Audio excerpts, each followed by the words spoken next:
The small town of Pine Grove hadn't changed much since the war began. Sure, there were victory gardens where flower beds used to be, and posters urging folks to buy war bonds hung in shop windows, but the rhythm of daily life continued much as it always had. The bell at the schoolhouse still rang at 8:30 sharp each morning, and the streets emptied of children as they rushed to their desks, none wanting to face the stern look of Miss Eleanor Blackwood if they arrived late. Eleanor wasn't truly harsh, just particular about punctuality. At 27, she was younger than most teachers, but she carried herself with a quiet dignity that earned respect from both students and parents. Her dark hair was always neatly pinned back, her clothes modest but well kept. She lived alone in a small white house at the edge of town, a place she'd inherited from her aunt 3 years earlier. "Good morning, class," she would say each day, her voice soft but clear enough to reach the back row. "Let's begin with our history lesson." The children of Pine Grove loved Miss Blackwood's history lessons. Unlike the dry facts in their textbooks, she made the past come alive with stories that felt like adventures. What the children didn't know was that their teacher had developed a keen interest in uncovering history that wasn't written in any book, the kind happening right under their noses. It started with a conversation she overheard at the general store one Saturday morning in late spring. Eleanor had been examining canned goods, items becoming increasingly precious as rationing tightened, when two men in suits spoke in hushed tones near the back door. "Another shipment tonight." "The usual place. Better be worth the risk." Thompson's asking questions. Eleanor didn't turn around, keeping her eyes fixed on the label of a can of beans as if it contained the most fascinating information in the world. Thompson was the sheriff, a good man from what she knew. If he was asking questions about shipments, something wasn't right. That evening, instead of grading papers as she normally would, Eleanor sat at her window watching the road that led past her house and into the woods beyond. Just after midnight, 2 trucks without headlights rumbled by. Curiosity overcame caution, and she grabbed her coat and flashlight. The night air carried the scent of pine and the distant promise of rain. Eleanor kept to the shadows, following the dirt road until she spotted the trucks parked at the old mill, a place that had been shut down years before. Men moved boxes from the trucks into the building, their voices carrying through the quiet night. "These supplies were meant for the troops," one man said, his tone angry. "We're taking food from our own boys." "Keep your voice down, you fool," another snapped. "We're just taking what the government won't miss. Rich folks in the city will pay top dollar for goods they can't get with their ration stamps." Eleanor's heart pounded. She recognized both voices.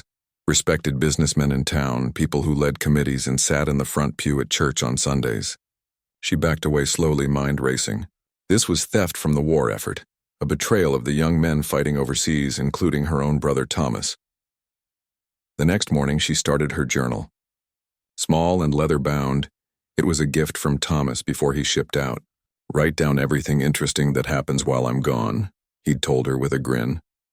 "Don't leave out a single detail," Eleanor had laughed then. Nothing interesting ever happens in Pine Grove. How wrong she'd been. June 1st, 1942, she wrote. "I believe I have discovered something terrible. War supplies being stolen and sold on the black market. The people involved are not who they seem." Over the next 2 weeks, Eleanor carefully documented what she saw and heard. Names, dates, descriptions of trucks and cargo. She worked on it late into the night, the lamp in her bedroom window burning long after the rest of the town had gone dark. During the day, she taught her students about courage and standing up for what was right, drawing examples from history. At night, she wondered if she had enough of that courage herself. "I should take this to Sheriff Thompson," she wrote on June 10th. "But what if he's involved too? What if no one believes me?" The children noticed their teacher seemed tired, with shadows under her eyes. They whispered among themselves about how Miss Blackwood jumped at small noises and kept looking out the classroom window. "My pa says she's sweet on a soldier who's not coming back," one boy told his friends at recess. "Nuh-uh," a girl with braids countered. "My mama says she's working on a secret project for the government. That's why she's asking so many questions around town." The truth was far more dangerous than either child imagined. On June 15th, Eleanor found her mailbox contained more than letters. A small note, typed rather than handwritten, sat atop her usual mail. "Curiosity is unbecoming in a lady. Mind your own business."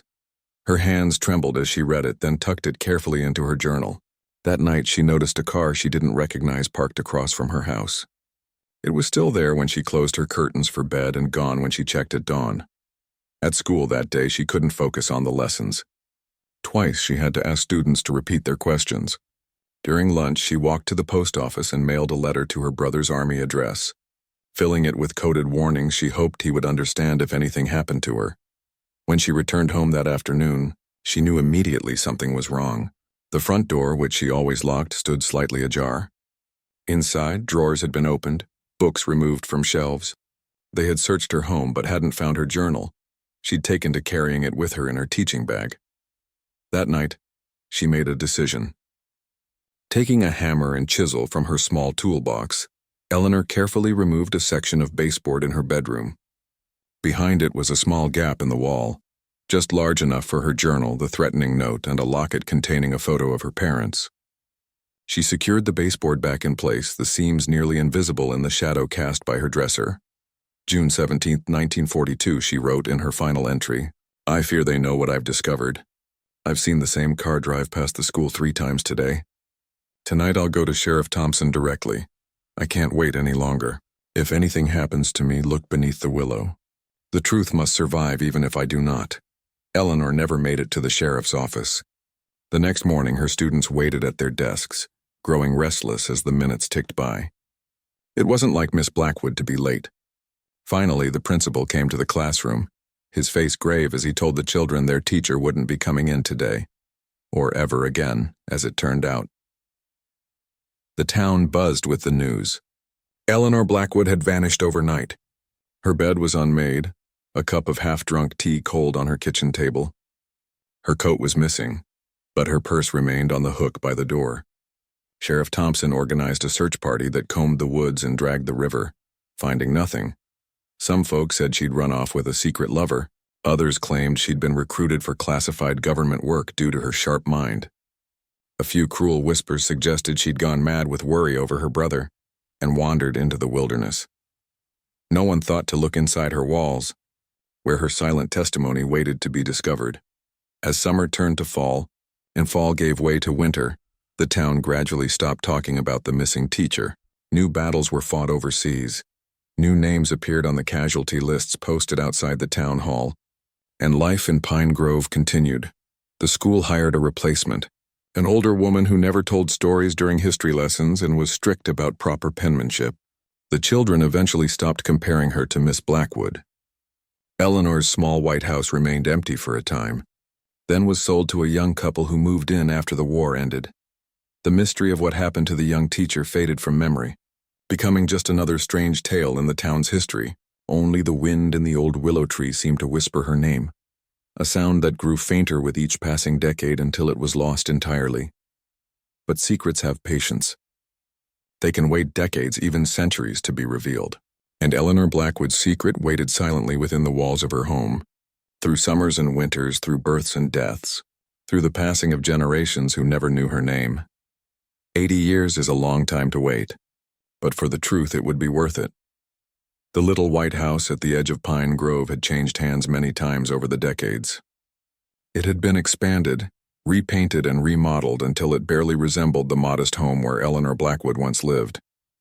The current owners, the Martinez family, had bought it just 6 months ago, charmed by its sloped roof and the ancient willow tree that still stood in the backyard. Lucia Martinez ran her hand along the living room wall, frowning at the outdated wallpaper. "This whole place needs to be gutted," she told her husband, Carlos. "I want to see what's under all these layers." Their teenage son Daniel groaned from his spot on the couch. "Does this mean I have to help?" "Every weekend until it's done," Carlos confirmed, hiding a smile at his son's dramatic sigh. "We start tomorrow." None of them could have guessed what those renovations would uncover, or how their new home would soon connect them to a mystery 8 decades old. The first weekend was devoted to tearing down wallpaper and pulling up carpet. The second and third weekends involved sanding floors and patching holes. By the fourth weekend, they were ready to tackle the electrical system, which still had some knob and tube wiring hidden in the walls. "I need to open up this section," Carlos explained to his family over breakfast.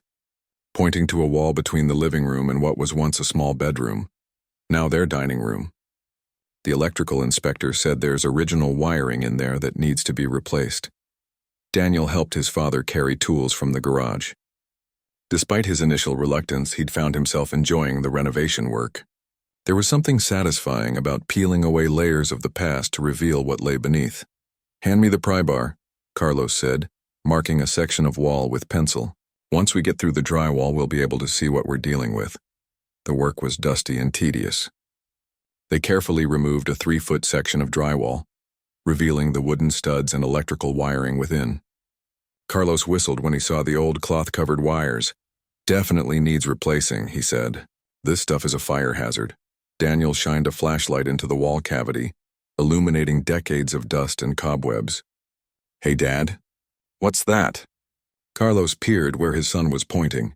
Wedged between 2 studs about halfway up the wall was something that didn't belong among the wiring and insulation, something that gleamed faintly in the flashlight beam. "Grab me the long-handled pliers," Carlos said. Carefully, he reached into the narrow space and grasped the object, working it free from where it had been hidden. "It's a metal box," Daniel said, leaning closer as his father pulled it out, like a time capsule or something. The box was actually a small cavity that had been created between the studs, lined with what looked like tin sheeting.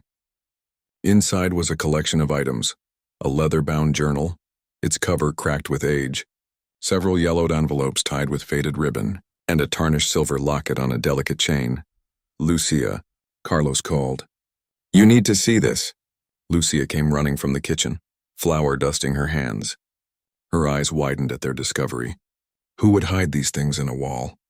Daniel picked up the journal carefully, as if it might crumble in his hands. The leather was dry but intact. When he opened the cover, faded handwriting revealed the owner's name. "Property of Eleanor Blackwood." "Eleanor Blackwood," Lucia repeated. "I wonder if she was a previous owner." "Only one way to find out," Carlos said, his renovation work temporarily forgotten. He gently took the journal from his son and turned to the first page. The 3 of them gathered around the kitchen table, the mysterious items laid out before them. The journal's pages were brittle but legible, filled with neat handwriting that spoke across the decades. "June 1st, 1942, Carlos read aloud. "I believe I have discovered something terrible. War supplies being stolen and sold on the black market. The people involved are not who they seem." They spent the afternoon taking turns reading entries, piecing together the story of a young schoolteacher who had stumbled upon corruption in their small town during World War II.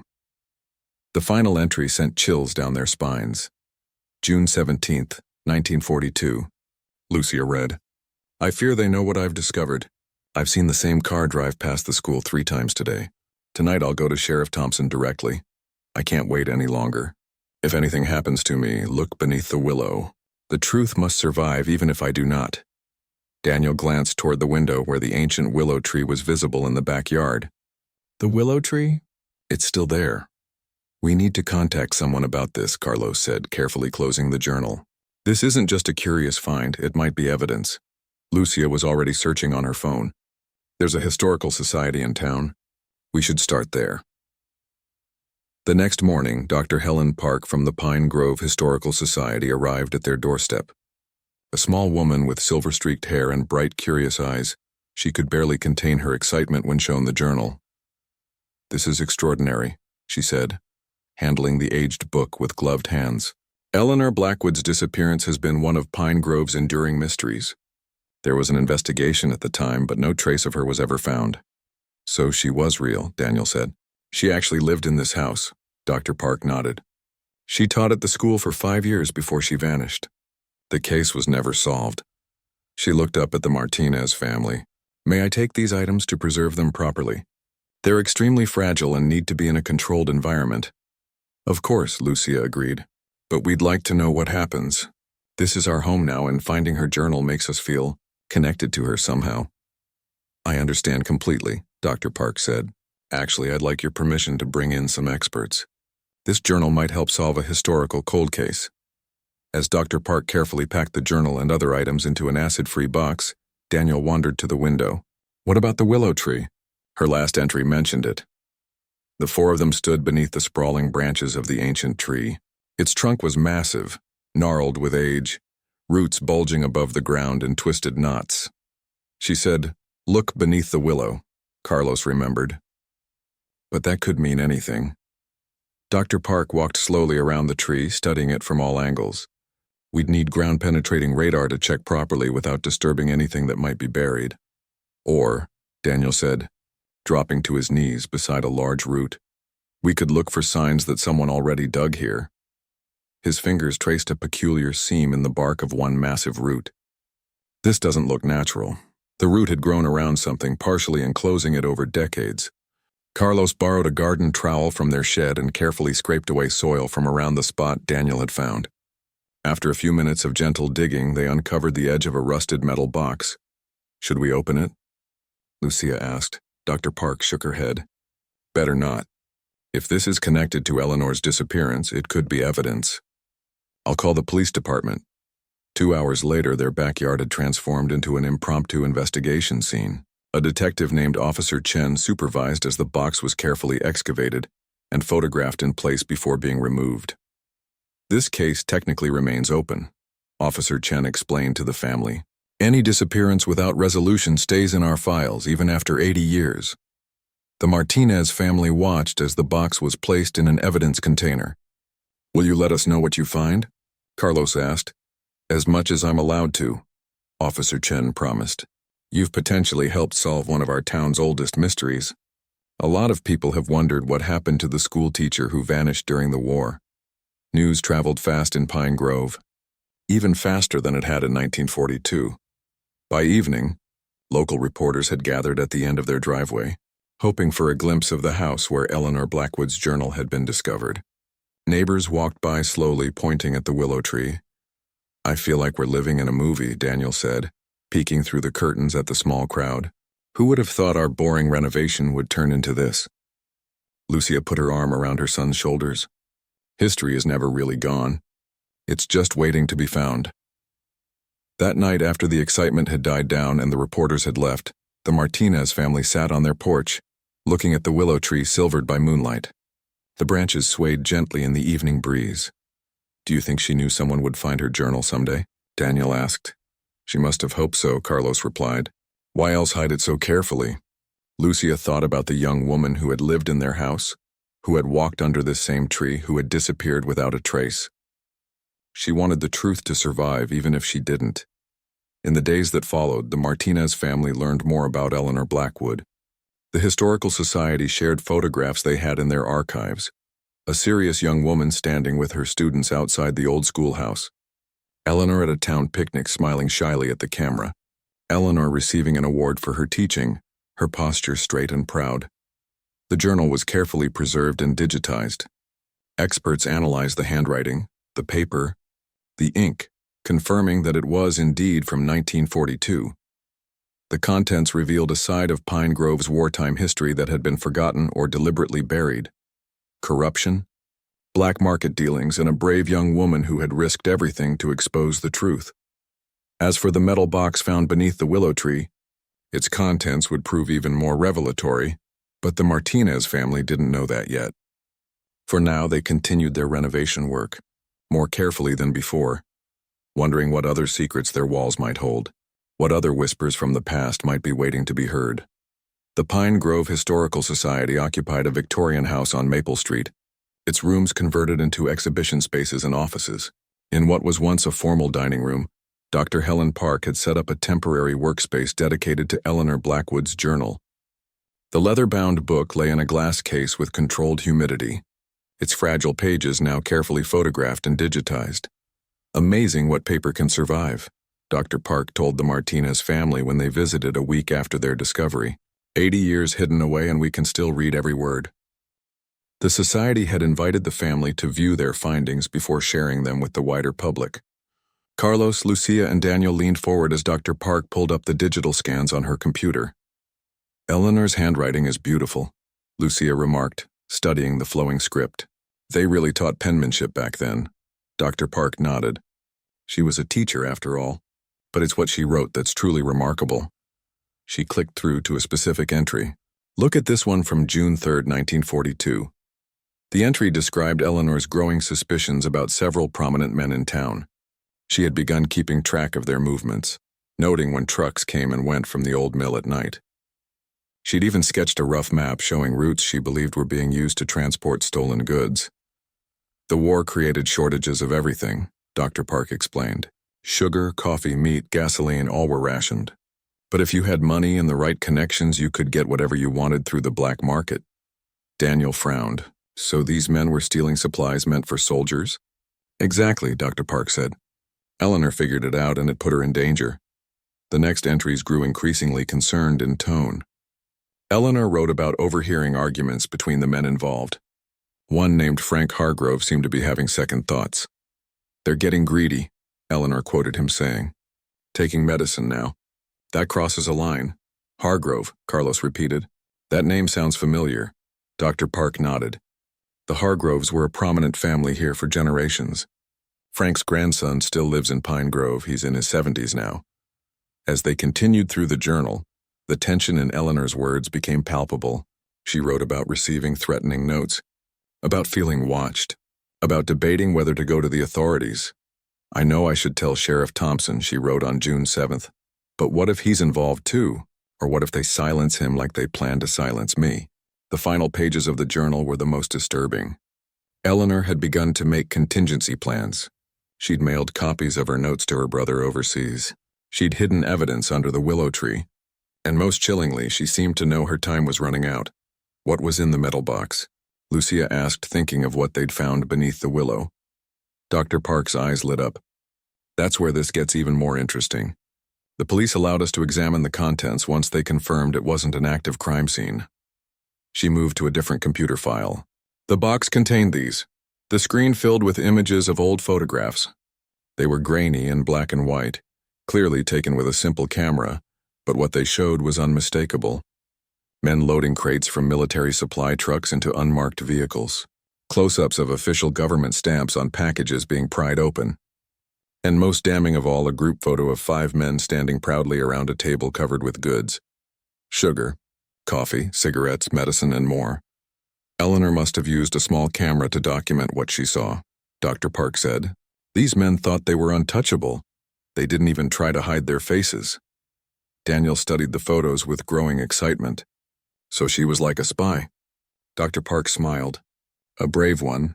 She kept these photos as insurance along with this. She pulled up another file, a scanned document with multiple signatures. "What is it?" Carlos asked, leaning closer. "A ledger. It shows exactly what was taken, when and how much money changed hands, and it's signed by every man involved." Dr. Park shook her head in admiration. Eleanor was thorough. She built an airtight case against them. Lucia's expression darkened, and they made her disappear for it. The room fell silent as the implication hung in the air. After a moment, Dr. Park continued more softly. "We've cross-referenced these names with town records. All 5 men went on to become very successful after the war. One became mayor. Another started the largest construction company in the county. They lived long, prosperous lives. While Eleanor vanished without a trace," Carlos said bitterly. Dr. Park nodded. "But she left us this evidence. She made sure the truth would come out even if it took 80 years. The Martinez family left the historical society with mixed emotions. The excitement of being part of a historical discovery was tempered by the sad reality of what likely happened to Eleanor Blackwood." That evening, as they sat on their porch watching the old willow tree sway in the breeze, Lucia broke their thoughtful silence. "I keep thinking about her last night in this house, writing that final journal entry, knowing she was in danger, hiding everything in the wall." "She was incredibly brave," Carlos said. "Most people would have looked the other way." Daniel had been quiet since their visit to the Historical Society. Now he looked up from his phone. "I've been researching black markets during World War II. It was more common than people talk about. Some historians think up to 20% of all war supplies ended up being stolen or diverted." "Really?" Lucia asked. Daniel nodded. "But not many people did what Eleanor did, document it and try to stop it. She was a teacher," Carlos pointed out. "She probably felt responsible for setting an example, even when no one was watching." As the week progressed, news of Eleanor's journal spread beyond Pine Grove. Reporters from national networks arrived to cover the story. Historians and World War II experts weighed in on the significance of her documentation. The Martinez family found themselves at the center of an unexpected media storm. "I never thought our renovation project would turn into this," Lucia said as they declined yet another interview request. "It feels wrong somehow, all this attention when Eleanor never got justice." But there was one interview they did agree to, with Frank Hargrove's grandson, William. Now 76 years old, William Hargrove walked with a cane but had the sharp eyes and mind of a much younger man. He requested to meet the family at their home, specifically under the willow tree. "My grandfather never spoke about the war years," William told them as they sat on garden chairs beneath the sprawling branches. "He was a troubled man who drank too much and kept to himself. But on his deathbed he told me a story that never made sense until now." William described how his grandfather had confessed to being part of a supply operation during the war that went too far. He spoke of a young woman who threatened to expose them, and men who would do anything to keep their profitable scheme going. He said he tried to warn her, William continued, his voice growing heavy. "But she didn't leave town like he told her to, and afterward he could never look at himself in the mirror again." "Did he say what happened to her?" Carlos asked carefully. William shook his head. He only said, "They made sure she couldn't talk. I always thought it was the ramblings of a guilty old man. I never imagined it was real, that she was real." He gestured toward the house. "That she lived right here." Before leaving, William handed them a sealed envelope. "My grandfather left this with his will. It was supposed to go to the Historical Society after I died, but I think it belongs with her journal now." Inside was a handwritten confession dated 1978, detailing Frank Hargrove's involvement in the black market operation and naming the 4 other men responsible. It matched perfectly with the names in Eleanor's journal and the faces in her photographs. "He wrote that they confronted her as she was walking to the sheriff's office," William explained, his voice tight with emotion. "They only meant to scare her," he claimed. "But things went wrong." The confession didn't explicitly state what happened to Eleanor, but the implication was clear enough. One of the men had panicked. There had been a struggle, and afterward they had all sworn a pact of silence that lasted the rest of their lives. Dr. Park added the confession to the growing Eleanor Blackwood collection. "This corroborates everything in her journal," she told the Martinez family. "The Historical Society is working with the police department now. They're reopening the case officially." "After 80 years?" Lucia asked. "Is there any point?" "Justice doesn't have an expiration date," Dr. Park replied firmly. "And Eleanor deserves to be found to have a proper burial. Her brother's descendants have come forward after hearing the news. They want closure." The investigation advanced quickly after that. Modern forensic techniques were applied to the journal and photographs. Eleanor's DNA was extracted from strands of hair found pressed between the pages, where she'd used a lock of her own hair as a bookmark. Ground-penetrating radar was brought in to scan remote areas where, according to Hargrove's confession, the men might have hidden her body. As summer turned to fall, the Martinez family continued their renovation work. Always conscious of whose home they were transforming, they decided to create a small memorial corner in what had been Eleanor's bedroom, with a framed copy of her photograph and a simple plaque explaining her courage. "I think she would have liked knowing that people finally learned the truth," Daniel said as they installed the memorial. "That's what she wanted most." Lucia nodded, straightening the frame. "The truth survives even when we don't." Outside, the willow tree that had guarded Eleanor's secrets for 8 decades continued its gentle swaying, its branches reaching toward a house that now held no more hidden journals, no more silent testimonies, only the echoes of a brave woman whose story had finally been heard. The first frost of autumn coated Pine Grove in a silver sheen as Detective Grace Winters pulled into the Martinez driveway. At 53, Grace had spent her entire career with the Pine Grove Police Department, but never had she worked a case quite like this one. Her usual workload consisted of small-town troubles, occasional break-ins, drunk driving incidents, and domestic disputes. Now she found herself leading an investigation into a disappearance that had occurred decades before she was born. "Good morning," Lucia greeted her at the door. "Coffee's ready." Over the past 2 months, the Martinez family had grown accustomed to visits from various officials.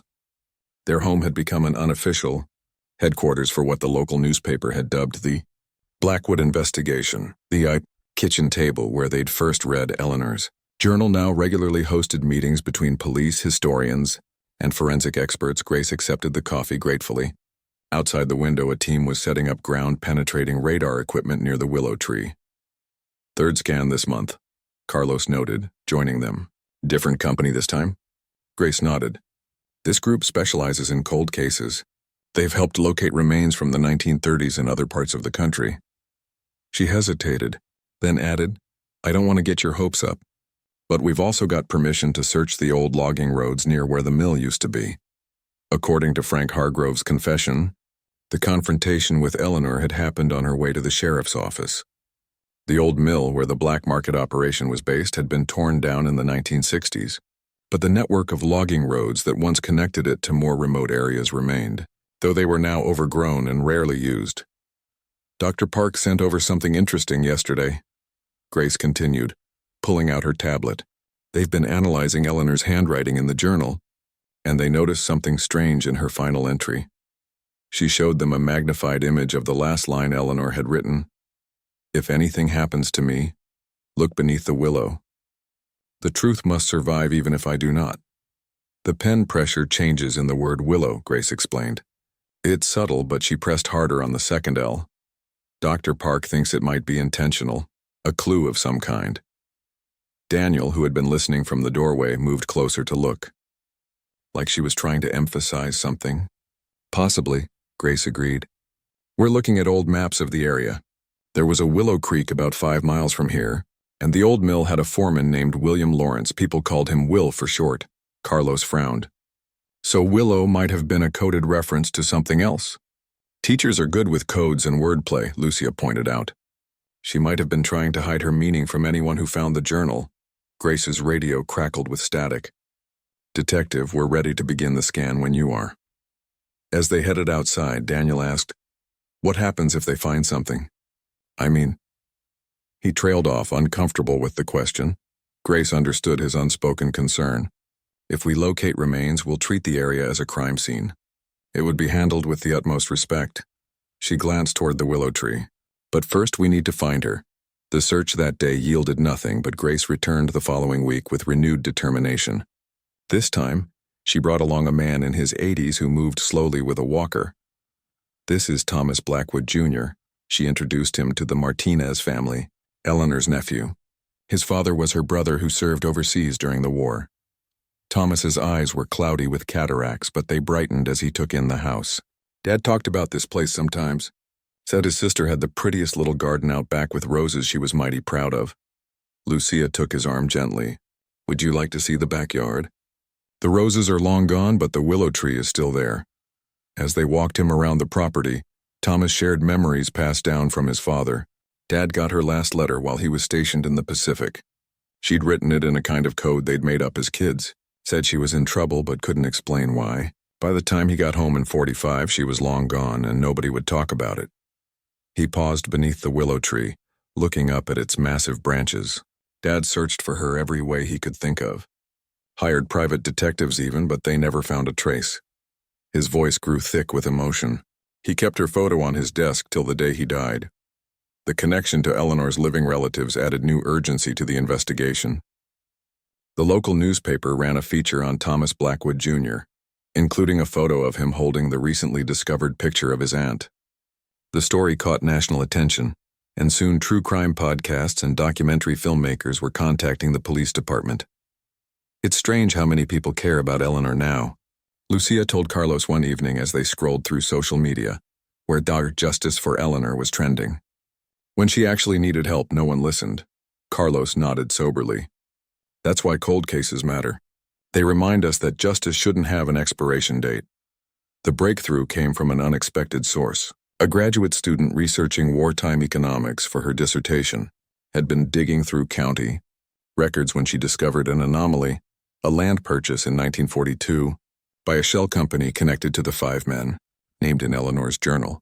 The property, a remote parcel near the old logging roads, had been sold immediately after the war and developed into what was now Pine Creek Nature Preserve. Detective Winters assembled a search team that included forensic anthropologists, cadaver dogs, and equipment operators. The Martinez family watched from a distance as the area was methodically sectioned off and examined. On the third day of searching, activity suddenly intensified in one section. The Martinez family, waiting at a designated area with Thomas Blackwood Jr., saw Grace jogging toward them, her expression tightly controlled. "We found something," she said quietly. "Human remains." Thomas gripped his walker tightly, his knuckles white. "Is it her?" he asked, his voice barely audible. "We can't confirm yet," Grace replied gently. "It will take time to properly excavate and then run tests, but—" She hesitated, then continued. "The remains include fragments of what appears to be a woman's wristwatch from the 1940s. Later that week, DNA testing confirmed what they already suspected. The remains were Eleanor Blackwood's. After 80 years hidden in the earth, she had finally been found. The discovery brought a complex mix of emotions to everyone involved. There was sadness, of course, the confirmation of a young life cut short. But there was also a sense of closure, of a mystery finally solved.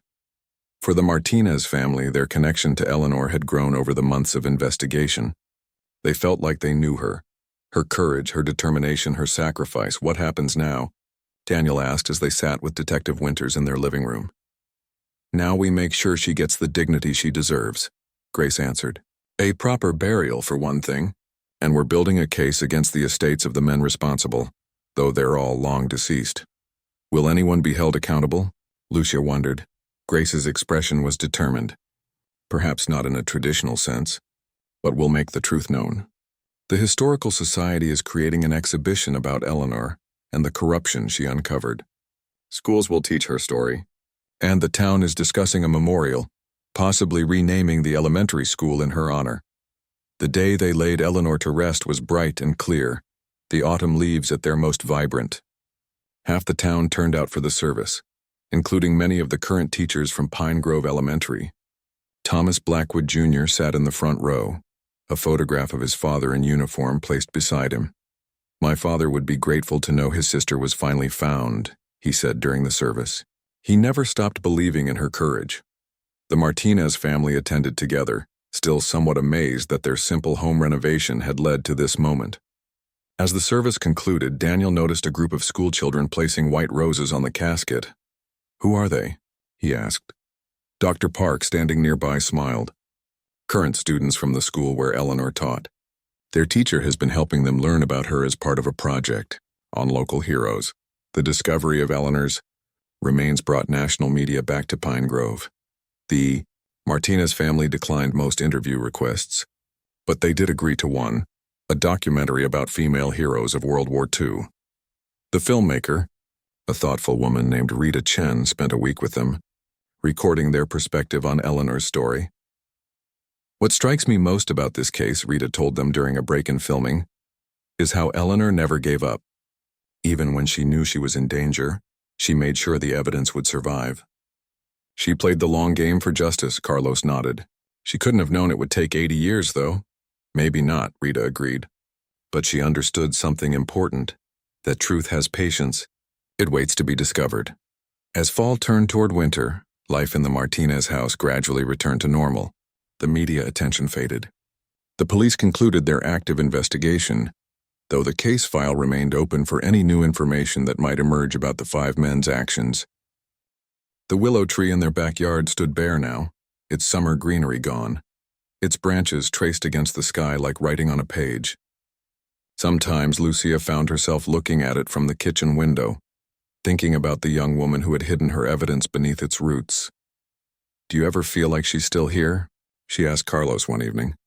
"Not in a ghost way, but just her presence, her story." "I know what you mean," he said.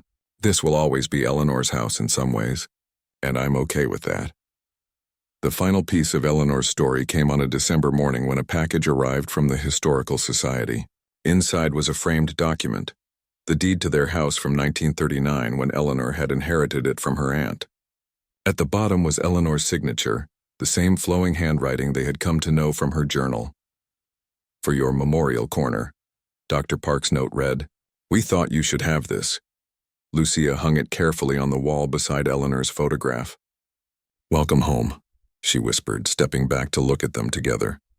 "Your truth survived, just like you wanted it to." Spring came to Pine Grove with a burst of green that transformed the town. The willow tree in the Martinez family's backyard unfurled its leaves in a cascade of pale yellow-green, and wildflowers dotted the grounds of the newly established Eleanor Blackwood Memorial Park, a small but beautiful space created on the edge of what had once been school property. 1 year had passed since the discovery of Eleanor's journal in the walls of the little White House. In that time, the ripples of her story had spread far beyond the town limits, touching lives in ways no one could have predicted. Lucia Martinez stood at the podium set up in the new park, facing a crowd of several hundred people. Behind her, a bronze statue of a young woman with an open book in her hands gleamed in the spring sunshine. The statue's face, modeled after the few photographs of Eleanor that had survived, had a quiet determination in its expression that seemed to watch over the proceedings with approval. "I never expected that a home renovation project would lead us here," Lucia began. "When we found Eleanor's journal, we couldn't have imagined how many lives her story would touch. Today, as we dedicate this memorial, we're not just honoring one brave woman, we're reminding ourselves that the truth matters, no matter how long it takes to come to light." The crowd applauded, and Lucia caught sight of familiar faces. Dr. Park from the Historical Society, Detective Winters, recently promoted to Chief of Police, Thomas Blackwood Jr. in his wheelchair, attended by his grandchildren, and the current principal of what was now officially Eleanor Blackwood Elementary School. After the ceremony, people lingered in the park, examining the informational plaques that told Eleanor's story. One display held replicas of pages from her journal, alongside photographs of the 5 men whose wartime corruption she had uncovered. Their names, once respected in Pine Grove, were now associated with disgrace. "It's strange to think none of this would have happened if you hadn't decided to replace that old wiring," Dr. Park said to Carlos as they watched children playing near the statue. "Sometimes I wonder if the house wanted us to find it," Carlos replied with a small smile. "That sounds crazy, I know." "Not crazy at all," Dr. Park assured him. "Old houses have ways of revealing their secrets when the time is right." Back at their home, the Martinez family had adjusted to their unexpected role as caretakers of Eleanor's legacy. The memorial corner in the former bedroom had expanded to include copies of newspaper articles about the case, a timeline of the investigation, and a framed letter from the governor recognizing Eleanor's courage. Visitors often asked to see it, and the family obliged, feeling a responsibility to share her story. Daniel, now in his last year of high school, had been changed by the experience in ways his parents hadn't anticipated. Always a good student, he had developed a passion for history and journalism, inspired by Eleanor's determination to document the truth. "I got in," he announced one evening, bursting into the kitchen with an envelope in hand. The summer program at the State University, the one for investigative journalism. His parents hugged him, sharing his excitement. The competitive program accepted only 20 students each year, and Daniel's application essay about Eleanor's journal had caught the attention of the selection committee. "They want me to expand it into a full research project," he explained breathlessly. The professor said Eleanor's story touches on themes that are still relevant today: corruption, whistleblowing, the challenge of standing up for truth when it's dangerous. "She would be proud," Lucia said, thinking of the young teacher who had once lived in their house. "You're carrying her work forward in your own way." The publication of Eleanor's journal had created waves that reached far beyond Pine Grove. Historians studying the home front during World War II incorporated her account into their research, revising previous assumptions about the scale of black market operations. Museums contacted the Historical Society, requesting to display copies of her photographs and documents. A respected university press was preparing a book that would include her complete journal, alongside analysis from experts in various fields. "I never thought I'd be writing a foreword for a book," Lucia said as she worked on her contribution one rainy afternoon. The publishers had asked the Martinez family to share their perspective as the discoverers of the journal. "Just write it like you're telling a friend about what happened," Carlos suggested, reading over her shoulder. "That's what people want to hear, the human side of the discovery." The human side of Eleanor's story had indeed captured public imagination. People were fascinated not just by the historical significance but by the personal courage it represented. A young woman standing alone against powerful men, risking everything for what she believed was right. Thomas Blackwood Jr. had become a regular visitor to the Martinez home. At 84, he moved slowly, but his mind remained sharp. And he delighted in sharing family stories that helped fill in the blanks about Eleanor's life before the events described in her journal. "She taught me to read when I was 4, he told them during one visit, holding a cup of tea with slightly shaky hands. This was before the war, when she would visit our family on holidays. She had a way of making letters come alive, said they were just waiting to tell their stories if you knew how to listen. These personal details helped transform Eleanor from a historical figure into a real person in the minds of those who learned about her. She wasn't just the teacher who disappeared or the whistleblower who died for the truth. She was a woman who loved roses and reading, who taught her nephew his letters, who had dreams and hopes of her own." The Eleanor Blackwood Foundation, established with donations that poured in after her story made national news, created a scholarship for young women pursuing careers in education or journalism. The first recipients were announced at a ceremony held in the school gymnasium, attended by educators from across the state. Eleanor believed in the power of truth to change the world. The foundation director said during the ceremony, "These scholarships will help a new generation carry that belief forward." Among the attendees was Grace Winters, who had recently been featured in a professional journal for her work on the Blackwood case. The article highlighted how cold cases could be successfully resolved using a combination of traditional detective work and modern technology. "Any plans to retire now that you've solved the town's biggest mystery?" Carlos asked her during the reception. Grace shook her head. "Just the opposite. Eleanor's case reminded me why this work matters. Every unsolved case is someone's unfinished story." She glanced across the room to where Thomas sat with the scholarship recipients. "Seeing him get closure after all these years, that's why I do this job." As summer approached, the Martinez family prepared for another round of renovations, this time restoring the exterior of their home to more closely resemble how it had looked during Eleanor's time. Historical photographs provided guidance, and grants from preservation societies helped cover the costs. "We're not just restoring a house," Carlos explained to a reporter doing a follow-up story. "We're honoring its history." The family had declined numerous offers to sell the property to developers or investors looking to capitalize on its newfound fame. Despite the constant stream of visitors wanting to see the Eleanor Blackwood house, they remained committed to keeping it a family home. That's what it was meant to be. Lucia would tell people who asked why they didn't turn it into a museum. "Eleanor lived here. She made it her home. We want to continue that tradition." On quiet evenings, they often sat beneath the willow tree, its ancient branches creating a peaceful canopy overhead. Daniel had strung soft solar lights among the lower branches, creating a gentle glow as darkness fell. "Do you ever wonder what she would think of all this?" he asked one such evening. Her name on the school, the park, the foundation, people studying her journal in universities.